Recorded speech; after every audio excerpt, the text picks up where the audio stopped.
حضرت ابراہیم نے تو مکے کی رکھی نا، حضرت ہاجر کو حضرت اسماعیل کو چھوڑ کے گئے تھے، اور پھر بالکل وادی ایسی گنجان وادی تھی، بالکل سنسان وادی تھی بالکل، اور اس میں جا کے پھر حضرت اسماعیل کے پیروں سے زمزم نکلا، تو پھر آہستہ آہستہ وہاں پہ لوگ بننے شروع ہوئے، تو یہ جگہ بھی حضرت ابراہیم کی ہی کہلائے گی، حضرت ابراہیم کی جگہ تھی پہلی۔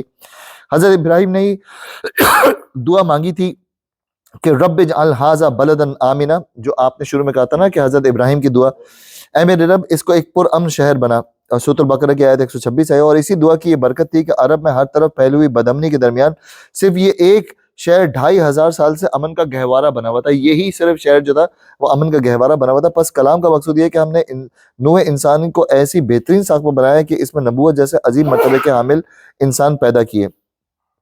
اب یہ وہ اللہ تعالیٰ نے لقد خلقنا الانسان فی احسن تقویم میں اللہ تعالیٰ نے ہمیں انسانوں کو بتا دیا کہ تم میں کوئی نقص نہیں ہے، تم میں کسی قسم کا کوئی نقص نہیں ہے، تم بہترین ساخت پر پیدا کیے گئے۔ بہترین ساخت پر ہمیں پیدا کرنے کی وجہ سے ہم اکثر لوگ یہ کہتے ہیں، جیسے کہ اگر میں کہوں کہ آئی ایم پرفیکٹ تو یہ صحیح ہوگا؟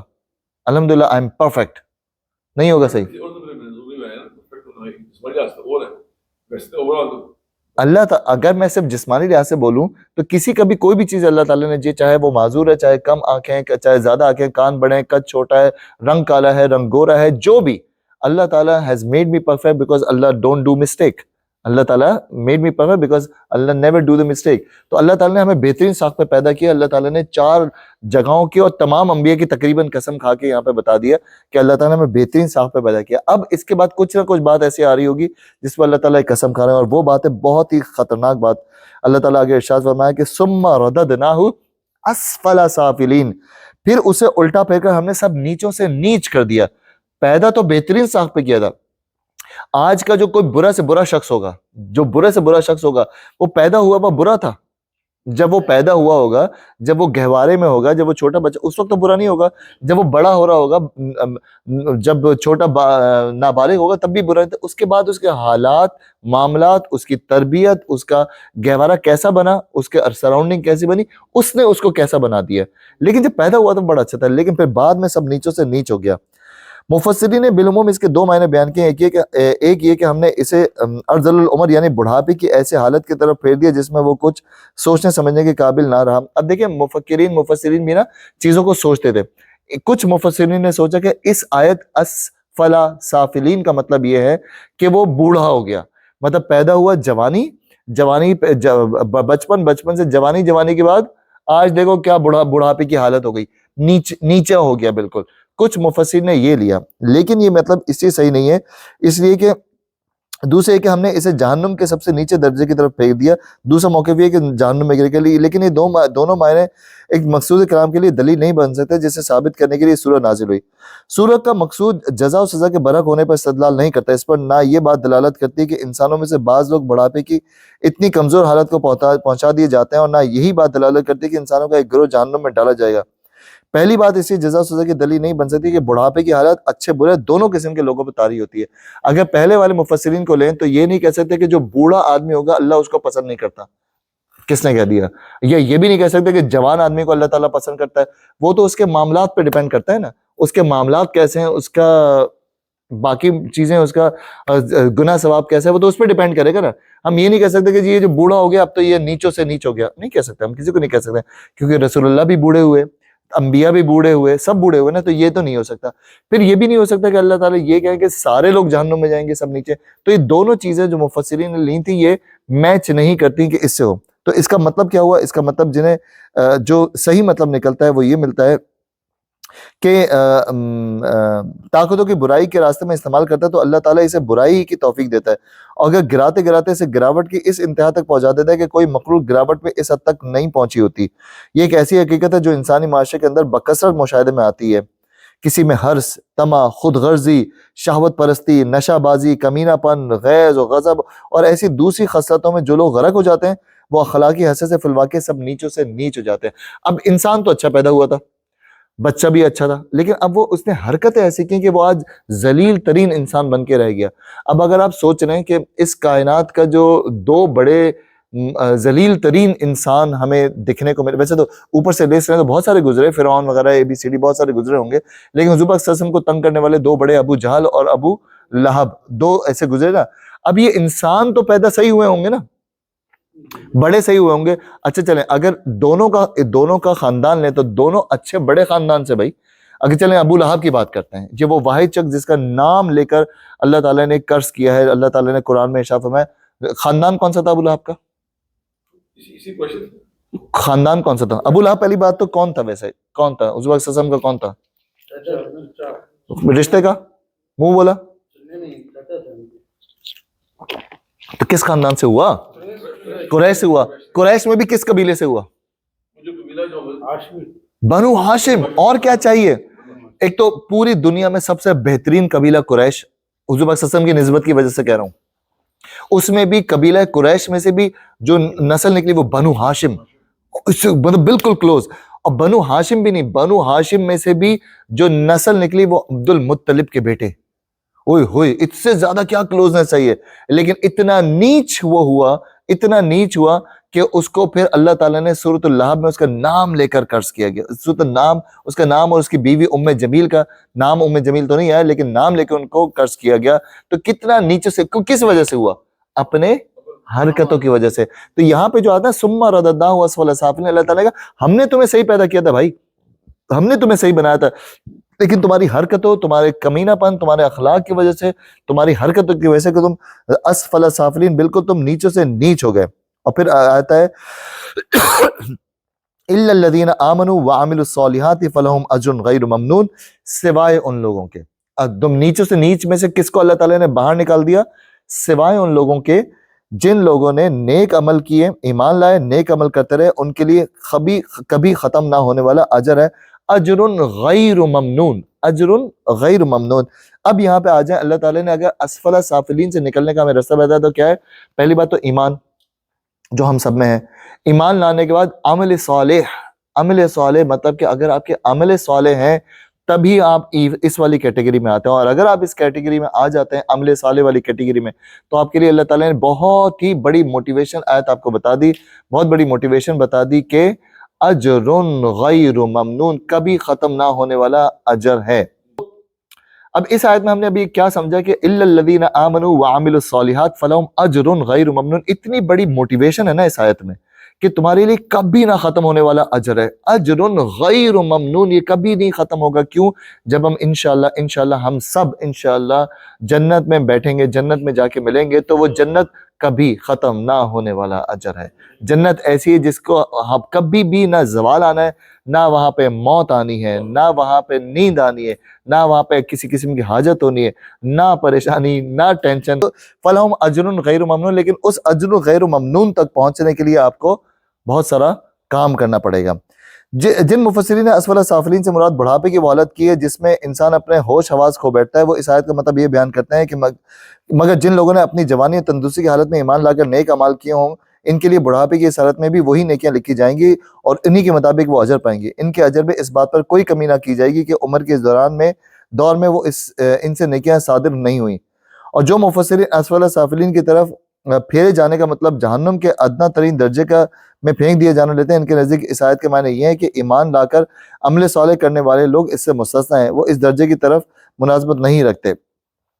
لیکن یہاں پہ جو مطلب ہے، جو صحیح اس کا مطلب ہے وہ یہ ہے کہ جس طرح انسانی معاشرے میں عام مشاہدے کی بات یہ ہے کہ اخلاقی پستی میں جو گرنے والے لوگ گرتے سب نیچوں سے نیچ ہو جاتے ہیں، اسی طرح یہ بھی ہر زمانے کا مشاہدہ ہے کہ جو لوگ خدا اور آخرت اور اس رسالت پہ ایمان لائیں اور جنہوں نے اپنی زندگی عمل صالح کے سانچے میں ڈال لی، وہ اس پستی میں گرنے سے بچ جاتے ہیں. مثال کے طور پہ اگر آپ اپنے آپ کو دیکھیں، اگر آپ کی سراؤنڈنگ جو ہے نا اچھے لوگوں کے ساتھ ہے، دینی لوگوں کے ساتھ ہے، اچھے معاشرے میں آپ رہ رہے ہیں، بیوی اچھی مل گئی، آپ کو ماحول اچھا مل گیا، تو آپ کا نیچ ہونا بچ سکتا ہے. مطلب آپ کے چانسز کم ہو جاتے ہیں کہ آپ برائی میں پڑیں. اگر یہی آپ ریورس کر دیں، آپ موالیوں میں اٹھ رہے ہیں، بیٹھ رہے ہیں، آپ کا اٹھنا بیٹھنا ایسے لوگوں کے ساتھ ہے جو شرابی کبابی ہیں، آپ کا ایسے شیطان پرست لوگوں کے ساتھ، یہ ایسا ماحول آپ کا ہے، تو آپ کے چانسز کیا ہو جائیں گے؟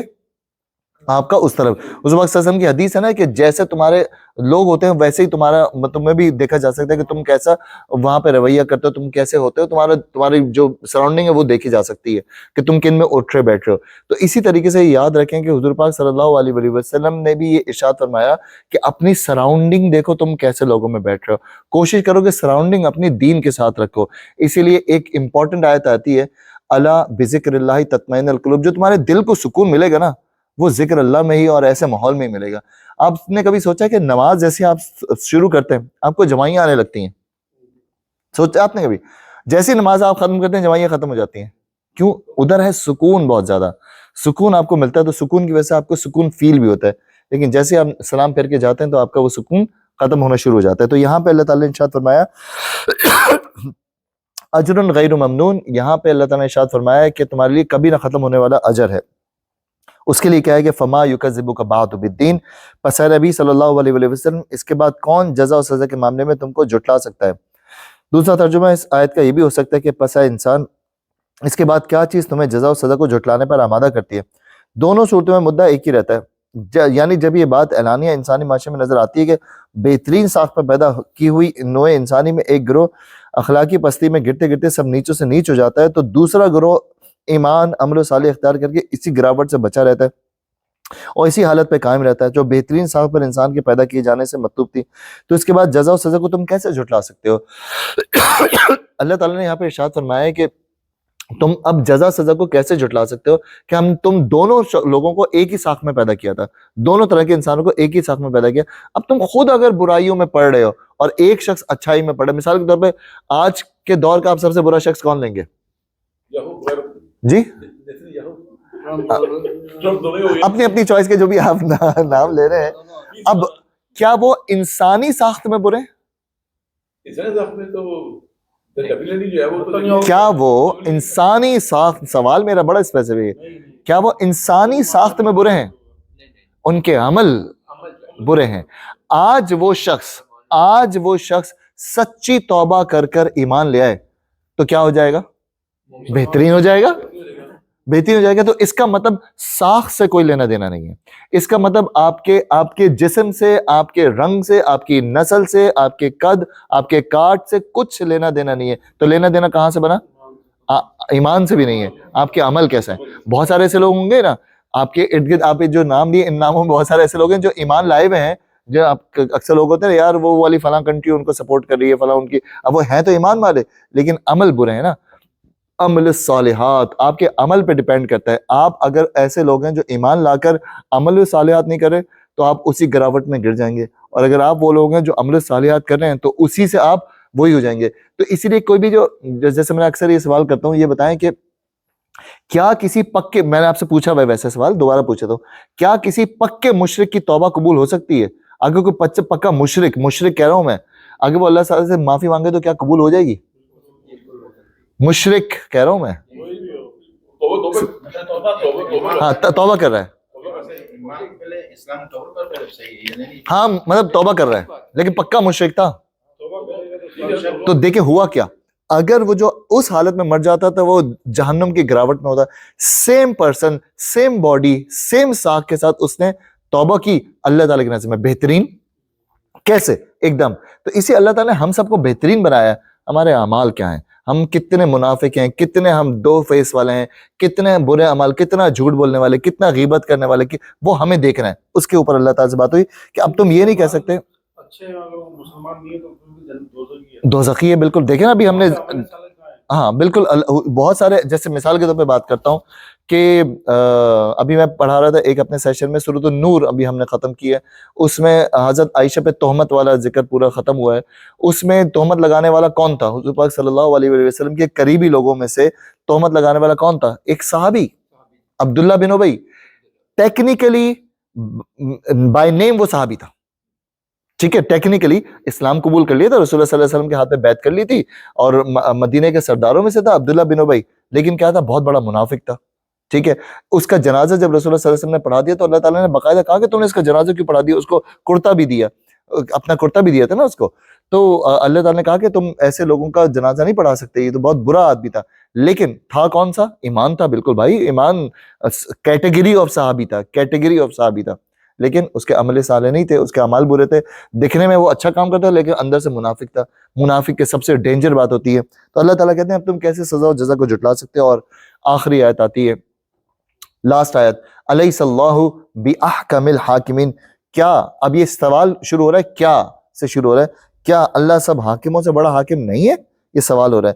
یعنی جب دنیا کے چھوٹے چھوٹے حاکموں سے بھی تم یہ چاہتے ہو اور یہی توقع رکھتے ہو کہ وہ انصاف کریں, تمہارے باسز, تمہارے سپروائزر وہ انصاف کریں, مجرموں کو سزا دیں اور اچھے کام کرنے والوں کو صلہ و انعام دیں, تو خدا کے متعلق تمہارا کیا خیال ہے کہ تم خدا کے متعلق یہ نہیں سوچتے؟